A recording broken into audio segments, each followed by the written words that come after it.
অতিরিক্ত শক্তি প্রয়োগ মানবাধিকার লঙ্ঘনের তথ্য প্রমাণ পেয়েছে জাতিসংঘ, প্রয়োজনে ম্যান্ডেট অনুযায়ী পদক্ষেপ নিতে প্রস্তুত।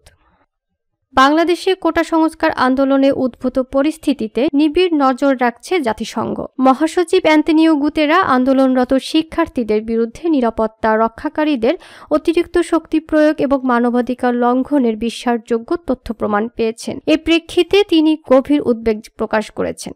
এছাড়া যে কোনো পরিস্থিতিতে প্রয়োজন হলে জাতিসংঘ মহাসচিব তার ম্যান্ডেট অনুসারে পদক্ষেপ নিতে প্রস্তুত। সোমবার মহাসচিবের মুখপাত্র স্টিফেন ডুজারিক ব্রিফিংয়ে একথা বলেছেন। প্রথমে তিনি বাংলাদেশ ইস্যুতে একটি বিবৃতি পাঠ করেন, এরপর প্রশ্নোত্তর পর্ব শুরু করেন। শুরুতেই বিবৃতিতে তিনি সব রকম সহিংসতার দ্রুত, স্বচ্ছ এবং পক্ষপাতিত্বহীন তদন্তের দাবি পুনর্ব্যক্ত করেন এবং এর জন্য যারা দায়ী তাদের জবাবদিহিতা নিশ্চিত করার আহ্বান জানান। ডুজারিক বলেন, বাংলাদেশ ইস্যুতে আমার কাছে আপডেট আছে। আমি আপনাদের বলতে পারি যে বাংলাদেশের পরিস্থিতি নিয়ে জাতিসংঘ মহাসচিব গভীরভাবে উদ্বিগ্ন। তিনি নতুন করে ছাত্র আন্দোলন শুরু হওয়ার বিষয়ে অবহিত এবং তিনি শান্ত ও সহিংসতা থেকে বিরত থাকার আহ্বান পুনর্ব্যক্ত করেছেন। বর্তমান ছাত্র আন্দোলনের সঙ্গে জড়িত থাকার অভিযোগে হাজারো তরুণ এবং রাজনৈতিক বিরোধীদের গণগ্রেফতারের বিষয়ে উদ্বেগ প্রকাশ করেছেন জাতিসংঘের মহাসচিব। মতপ্রকাশের স্বাধীনতা এবং শান্তিপূর্ণ সমাবেশের অধিকার চর্চার ক্ষেত্রে যথাযথ প্রক্রিয়ার গুরুত্বের উপর জোর দিয়েছেন তিনি।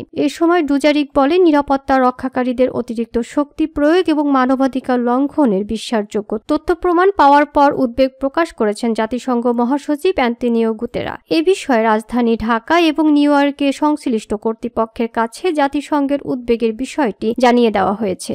তিনি বলেন, জাতিসংঘ শান্তিরক্ষী মিশনে সেনা পাঠানোর শীর্ষস্থানীয় একটি দেশ হিসেবে বাংলাদেশের প্রতি আমরা মানবাধিকারের প্রতি সম্মান ও সমুন্নত রাখার আহ্বান জানাই। বাংলাদেশের ভিতরে জাতিসংঘের চিহ্ন সম্বলিত কোনো যানবাহন আর ব্যবহার করা হচ্ছে না বলে বাংলাদেশ সরকারের বিবৃতি আমরা পেয়েছি। আমরা এটা স্মরণ করিয়ে দিতে চাই এবং আবারও বলতে চাই যে জাতিসংঘে সেনা ও পুলিশ দিয়ে অবদান রাখা দেশগুলোর শুধু তখনই জাতিসংঘ চিহ্নিত এবং জাতিসংঘের চিহ্ন সম্বলিত সরঞ্জাম ব্যবহার করতে পারে যখন জাতিসংঘের শান্তিরক্ষী মিশনের অধীনে তাদেরকে জাতিসংঘের শান্তিরক্ষী হিসেবে কোনো ম্যান্ডেটেড কাজ দেওয়া হয় তখন। ডুজারিকের বিবৃতির পর শুরু হয় প্রশ্নোত্তর। এ সময় একজন সাংবাদিক তাকে বাংলাদেশের পরিস্থিতি সন্ত্রাসী কর্মকাণ্ডের বর্ণনা দিতে থাকেন। তাতে বিরক্তি প্রকাশ করেন স্টিফেন ডুজারিক। এর আগের দিন এক ব্রিফিংয়েও ওই সাংবাদিককে ডুজারিক তার প্রশ্নের মাঝপথে থামিয়ে দিয়েছিলেন। ডুজারিক তাকে বলেছেন, আমি বক্তব্য শুনতে চাই, আপনারা প্রশ্ন করুন। সোমবারও একই রকম অবস্থার অবতারণা হয়। ওই সাংবাদিককে থামিয়ে দেন তিনি।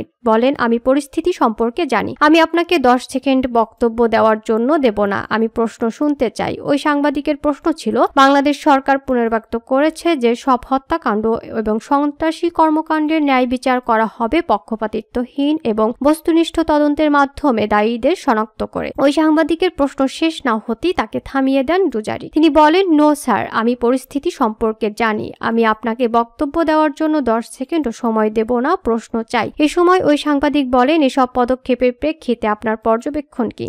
জবাবে স্টিফেন ডুজারিক বলেন, আমাদের পর্যবেক্ষণ হলো ঠিক 2 মিনিট আগে যেটা বলেছি সেটা। তাতে সব রকম সহিংস ঘটনার যথাযথ তদন্ত হতে হবে স্বচ্ছতার সঙ্গে এবং পক্ষপাতিত্বহীনভাবে। এসব সহিংসতায় জড়িতদের সবাইকে জবাবদিহিতায় আনতে হবে।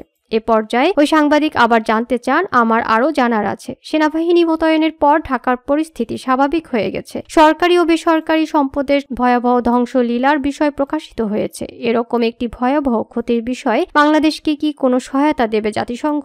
জবাবে ডুজারিক বলেন, সংকটের সময় যে কোনো দেশকে আমরা সবসময় সংলাপে সহায়তা করতে প্রস্তুত। বিশ্বের কোথাও প্রতিবাদ বিক্ষোভের সময় যেসব মানুষ দুঃখজনকভাবে তাদের সম্পদ হারান অথবা পরিবারের সদস্যদের হারান, তাদেরকে ক্ষতিপূরণ দেওয়ার কোনো স্কিমের সঙ্গে জাতিসংঘ জড়িত নয়। আপনাকে ধন্যবাদ। এ পর্যায়ে অন্য একজন সাংবাদিক জানতে চান, আপনি একটু আগে যে বিবৃতি দিয়েছেন তার জন্য ধন্যবাদ। বাংলাদেশ ইস্যুতে আমার 3টি প্রশ্ন আছে, যা খুব দ্রুত হবে। বাংলাদেশের তরুণ নিরপরাধ জনগণের বিরুদ্ধে গুলি করে এবং তাদেরকে নিজেদের হেফাজতে নিয়ে জোরপূর্বক বিবৃতি দেওয়ানোর কূটকৌশল চালাচ্ছে আইন প্রয়োগকারী এজেন্সি। এতে তাদের ভূমিকার বিষয়ে জাতিসংঘ মহাসচিবের পর্যবেক্ষণ কি? এ প্রশ্নের জবাবে স্টিফেন ডুজারিক বলেন, জাতিসংঘ মহাসচিব বলেছেন, বাংলাদেশে নিরাপত্তা রক্ষাকারীরা অতিরিক্ত শক্তি প্রয়োগ করেছে। মানবাধিকার লঙ্ঘনের বিশ্বাসযোগ্য রিপোর্ট আছে।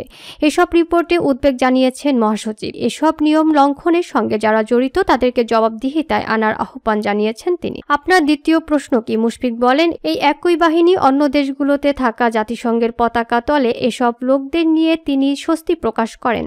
এ প্রশ্নের জবাবে স্টিফেন ডুজারিক বলেন, এটা পরিষ্কার যে আমরা বাংলাদেশের উপর এবং বাংলাদেশের শান্তিরক্ষীদের উপর নির্ভর করি। তারা মানবাধিকার সমুন্নত রাখতে এবং এর সম্মানার্থে শান্তিরক্ষী মিশনগুলোতে কাজ করে চলেছেন। আপনার শেষ প্রশ্ন কি? মুশফিক বলেন, জাতিসংঘ মানবাধিকার বিষয়ক প্রধান বলেছেন তার অফিস তাদের তদন্তে সহায়তা করতে প্রস্তুত। মানবাধিকার বিষয়ক গ্রুপগুলো, আন্তর্জাতিক বিজ্ঞজন এবং নোবেল বিজয়ীরা পরিস্থিতিতে জাতিসংঘের হস্তক্ষেপ দাবি জানিয়ে আসছেন। এর প্রেক্ষিতে মহাসচিবকে ব্যবস্থা নিতে কতটা তথ্য প্রমাণ প্রয়োজন হবে? এ প্রশ্নের জবাবে ডুজারিক বলেন, ম্যান্ডেটের অধীনে সব সময় ব্যবস্থা নিতে প্রস্তুত জাতিসংঘ মহাসচিব।